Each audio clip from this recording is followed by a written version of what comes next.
وَلَقَدْ يَسَّرْنَا الْقُرْآنَ لِلذِّكْرِ فَهَلْ مِن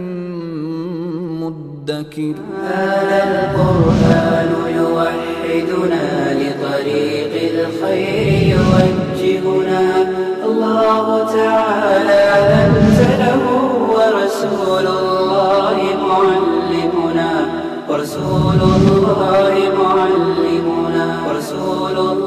نحمده ونصلي على رسوله الكريم اما بعد فاعوذ بالله من الشیطان الرجیم بسم اللہ الرحمن الرحیم۔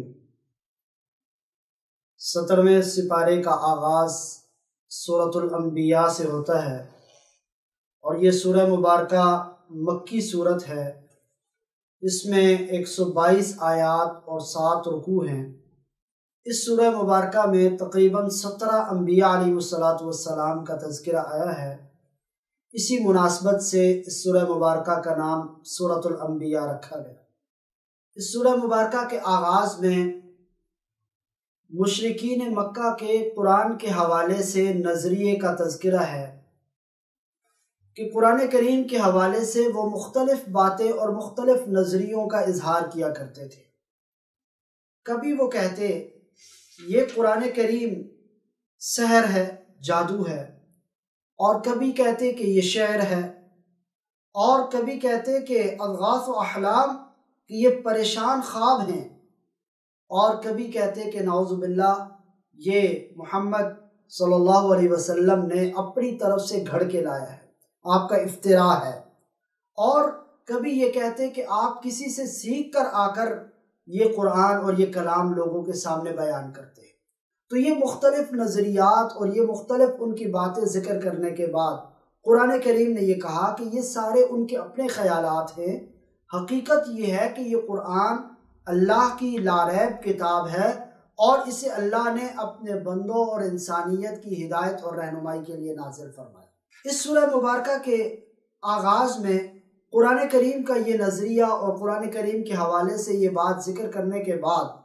مشرکین مکہ کو جو اللہ کے نعوذ باللہ وجود کے منکر تھے، ان کو مختلف دلائل کے ذریعے سمجھایا اور بتایا گیا ہے کہ اس پوری کائنات کے بنانے والا ایک اللہ ہے اور وہ اللہ اکیلے تنہا بغیر کسی شریک کے اس ساری کائنات کا نظام چلا رہا ہے۔ اس کے لیے اس سورہ مبارکہ میں تقریباً 6 دلائل دیے گئے مشرکین مکہ کو،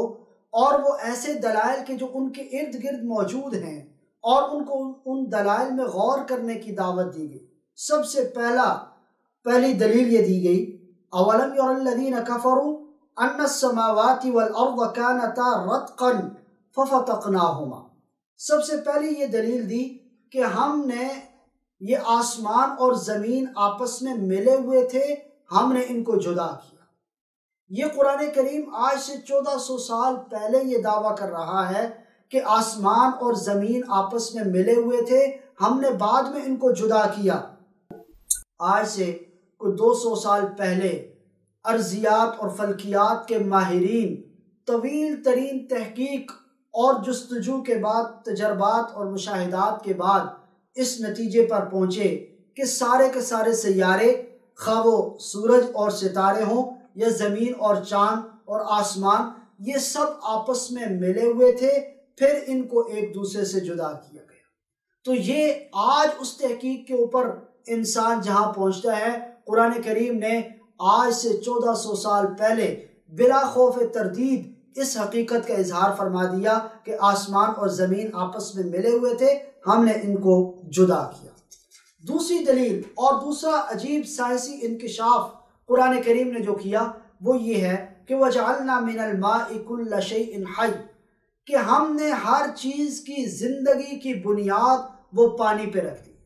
گویا پانی وہ انسانی زندگی کا بنیادی عنصر ہے، اگر پانی موجود نہیں ہوگا تو زندگی محال ہوگی۔ یہی وجہ ہے آسمان جو چاند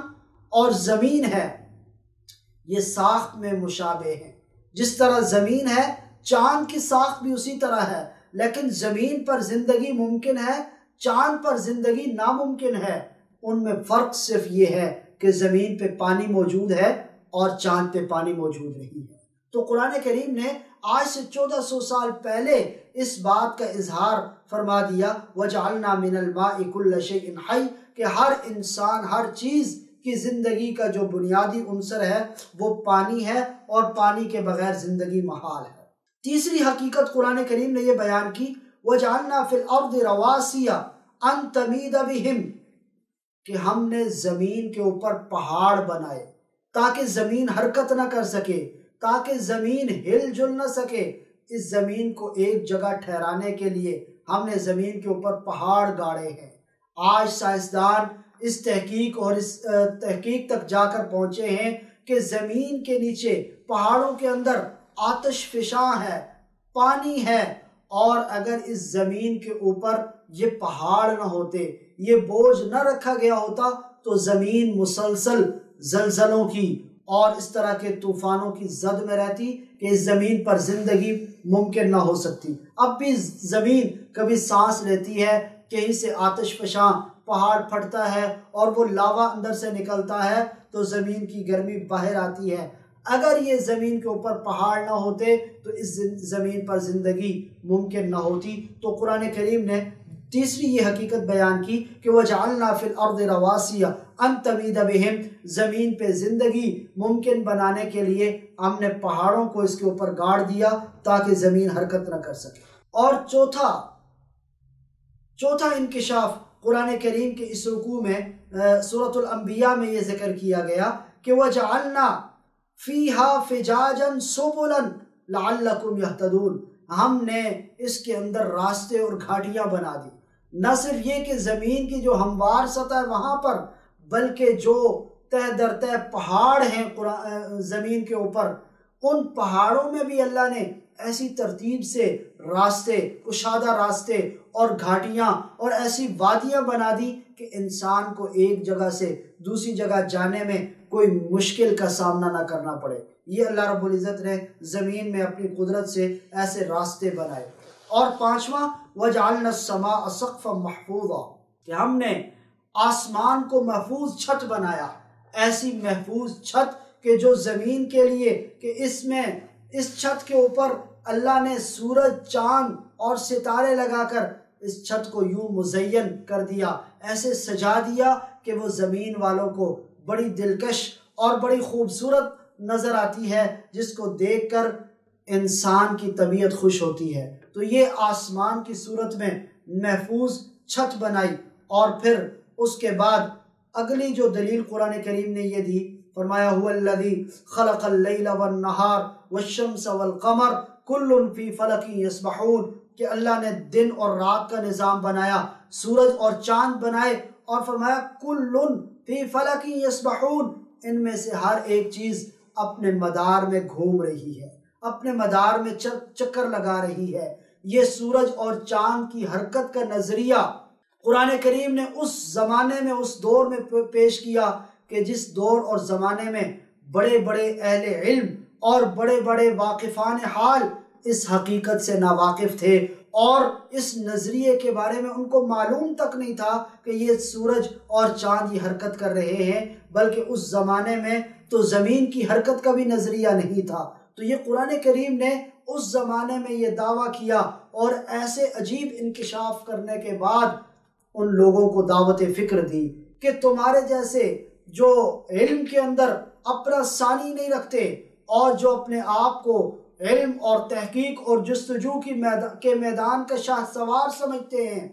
وہ ایسی حقیقتوں سے ناواقف ہیں، اور ان حقیقتوں سے پردہ ایک نبی امی اٹھا رہے ہیں، جن کو پڑھنا نہیں آتا، جن کو لکھنا نہیں آتا۔ یہ اس بات کا واضح ثبوت ہے کہ آپ کو کوئی ذات ان ساری حقیقتوں سے آگاہ کر رہی ہے، اور وہ ذات اللہ رب العزت کی ذات ہے، جو یہ ساری کائنات کا نظام سنبھالے ہوئے ہے اور یہ ساری کائنات کا نظام چلا رہی ہے۔ اس سورہ مبارکہ میں بڑے واضح انداز میں ان کو دعوت فکر دی گئی کہ اگر ہم ان دلائل کے اوپر اور ان نشانیوں میں غور کریں اور توجہ دیں تو ہمیں اللہ کی ذات کی وحدانیت اور اس کی ذات کی حقیقت سمجھ میں آ سکتی ہے۔ اور پھر اس سورہ مبارکہ کے آخر میں انبیاء علیہم کا تذکرہ کیا گیا، اور ایک بار پھر یاجوج ماجوج کا بھی تذکرہ کیا گیا، اور اللہ کے رسول صلی اللہ علیہ وسلم کے بارے میں ارشاد فرمایا وَمَا أَرْسَلْنَاكَ إِلَّا رَحْمَةً لِّلْعَالَمِينَ، ہم نے آپ کو تمام جہانوں کے لیے رحمت بنا کر بھیجا ہے، لہٰذا آپ صلی اللہ علیہ وسلم کی رحمت کا جو تقاضا تھا وہ یہ کہ آپ اپنی رحمت کی وجہ سے سارے کے سارے انسانوں کو دین کی طرف اور توحید کی طرف بلا رہے تھے، اور اس سورہ مبارکہ کا اختتام انہی کلمات کے اوپر ہوا، اور آپ صلی اللہ علیہ وسلم کی عظمت کو بیان کیا گیا، اور آپ کی نبوت اور آپ کی حقانیت کے دلائل دیے گئے۔ اس کے بعد سورۃ الحج ہے۔ سورہ حج یہ مدنی سورت ہے، اور اس سورہ مبارکہ میں 78 آیات اور 10 رکوع ہیں۔ چونکہ اس سورہ مبارکہ میں حج کے احکامات ذکر کیے گئے، اس اعتبار سے اس سورہ مبارکہ کا نام سورۃ الحج رکھا گیا۔ اس کے آغاز میں قیامت کا بڑے عجیب اور ہولناک انداز میں تذکرہ کیا گیا، اور فرمایا یا ایھا الناس اتقوا ربکم، اے لوگو تم اپنے رب سے ڈرو، ان زلزلۃ الساعۃ شیء عظیم، قیامت کا زلزلہ وہ ایک بہت بڑی چیز ہے، اور وہ کیسا منظر ہوگا۔ قرآن کریم نے عجیب انداز میں قیامت کی منظر کشی کی ہے، اور فرمایا یوم ترونہا تذہل کل مرضعۃ عما ارضعت وتضع کل ذات حمل حملہا وتری الناس سکارى وما هم بسکارى ولكن عذاب اللہ شدید، کہ وہ ایسا دن ہوگا کہ جس دن ہر دودھ پلانے والی ماں اپنے دودھ پیتے بچے کو بھول جائے گی، وَتَضَعُ كُلُّ ذَاتِ حَمْلٍ حَمْلَهَا، اور حاملہ عورت اپنا حمل پھینک دے گی، وَتَرَى النَّاسَ سُكَارَى، اور تم دیکھو گے لوگوں کو کہ وہ ایک نشے کی حالت میں ہوں گے، لیکن وَمَا هُمْ بِسُكَارَى، وہ نشے کی حالت میں نہیں ہوں گے، وَلَكِنَّ عَذَابَ اللَّهِ شَدِيد، اللہ کا عذاب اتنا سخت ہوگا کہ اللہ کے عذاب کی شدت کی وجہ سے ان کی کیفیت ایسی ہوگی کہ انسان سمجھے گا کہ یہ نشے کی حالت میں، ان کو کوئی ہوش نہیں ہوگا، نہ ماں کو اپنے بیٹے کی فکر ہوگی، نہ بھائی کو بھائی کی فکر ہوگی، نہ والد کو اپنے بیٹے کی فکر ہوگی، نہ اولاد کو اپنے والدین کی فکر ہوگی۔ یوم یفر المرء من اخی وامہ وابی وصاحبتہ وبنیہ لکل امرئ منہم یومئذ شأن یغنی وجوہ یومئذ مسفرہ ضاحکۃ مستبشرہ ووجوہ یومئذ علیہا غبرہ ترہقها قطرہ اولئک هم الکفرۃ الفجرہ، وہ ایسا دن ہوگا کہ بھائی بھائی سے بھاگے گا، بہن بہن سے بھاگے گی، والد اپنی اولاد سے بھاگے گا، اولاد اپنے والدین سے بھاگے گی، اور ہر ایک شخص کے چہرے کی ایک عجیب کیفیت ہوگی۔ کچھ چہرے تو بڑے ہی شاندار، چمکدار اور خوشی کے اثرات ان کے چہرے سے نمایاں ہوں گے، وہ لوگ ہوں گے کہ جنہوں نے اللہ کو راضی کیا اور اس کی رضا والے اعمال کیے، جن کو جنت کا پروانہ مل جائے گا۔ اور کچھ لوگ ایسے ہوں گے وجوہ یومئذ علیہا غبرہ، ان کے چہروں پر سیاہی چھائی ہوئی ہوگی، پریشانی کے اور خوف کے اثرات ان کے چہرے سے نمایاں ہوں گے۔ وہ کون ہوں گے؟ اولئک هم الکفرۃ الفجرہ، وہ لوگ جنہوں نے دنیا میں کفر کا اور فجور کا اظہار کیا، ان کو کا قیامت میں یہ عالم ہوگا کہ وہ اپنے چہرے چھپاتے پھریں گے، اور ان کی حالت اور ان کی کیفیت یہ ہوگی جو قرآن کریم نے یہاں پر بیان فرمائی۔ اور پھر اس سورہ مبارکہ کے اندر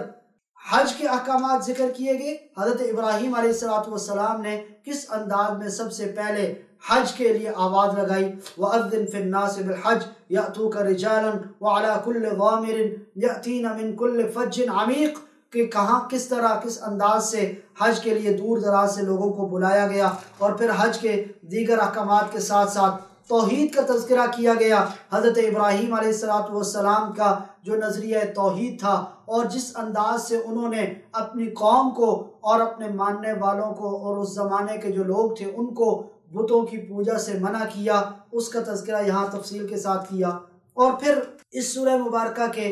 آخر میں اللہ رب العزت نے جہاد کا بھی حکم ارشاد فرمایا، اور فرمایا اذن للذین یقاتلون بانہم ظلموا، ابتداً مکہ مکرمہ کی زندگی میں اور ہجرت مدینہ کے بعد بھی ابتدائی کچھ زمانے میں جہاد کا حکم نہیں تھا، اور پھر ہجرت کے بعد آپ صلی اللہ علیہ وسلم کو اور مسلمانوں کو جہاد کا حکم قرآن کریم کی اس آیت کے ذریعے دیا گیا اور فرمایا اذن للذین یقاتلون بانہم ظلموا، جن پر ظلم کیا گیا ان کو اب جہاد اور قتال کی اجازت دے دی گئی۔ وَإِنَّ اللَّهَ عَلَى نَصْرِهِمْ لَقَدِيرٌ، اللہ ان کو اپنی مدد اور نصرت کے ساتھ سرخرو فرمائے گا اور کافروں کے مقابلے میں اللہ ان کو فتح دلائے گا اور فتح نصیب فرمائے گا۔ تو یہاں پر جہاد کی حکمت بھی بیان کی گئی کہ اگر مسلمانوں کو جہاد کا حکم نہ دیا جاتا تو یہ ظالم اور کافر لوگ اور یہ اللہ کا انکار کرنے والے مسلمانوں کا جینا دو بھر کر دیتے۔ تو اللہ نے مسلمانوں کو قوت اور طاقت عطا کرنے کے ساتھ ساتھ جہاد کی صورت میں ایک خوبصورت حکم بھی ارشاد فرما دیا اور خوبصورت اس کے احکامات بھی نازل فرما دیے تاکہ دنیا پر اہل ایمان کا رعب اور دبدبہ برقرار رہے۔ اور پھر اس سورہ مبارکہ کے آخر میں آپ صلی اللہ علیہ وسلم کی بعثت کے مقاصد بیان کیے گئے اور تشریع احکامات کا بھی ذکر کیا گیا۔ فَأَقِيمُوا الصَّلَاةَ وَآتُوا الزَّكَاةَ وَاعْتَصِمُوا بِاللَّهِ هُوَ مَوْلَاكُمْ فَنِعْمَ الْمَوْلَى وَنِعْمَ النَّصِيرُ، کہ آپ نماز ادا کریں، زکوٰۃ ادا کریں اور اسی طرح اللہ کی رسی کو مضبوطی سے تھام کے رکھیں۔ اللہ تمہارا مولا ہے، وہ تمہاری مدد کرے گا اور وہی تمہیں سرخرو بھی کرے گا اور تمہیں فتح سے ہمکنار بھی کرے گا۔ اللہ سے دعا ہے کہ وہ ہمیں قرآن کریم کے ان احکامات پر عمل پیرا ہونے کی توفیق عطا فرمائے۔ وآخر دعوانا ان الحمد للہ رب العالمین۔ هذا القرآن يوحدنا لطريق الخير يوجهنا، الله تعالى أنزله ورسول الله معلمنا، ورسول الله معلمنا، ورسول الله۔ وصال اردو، اندھیری رات میں ایک روشن چراغ۔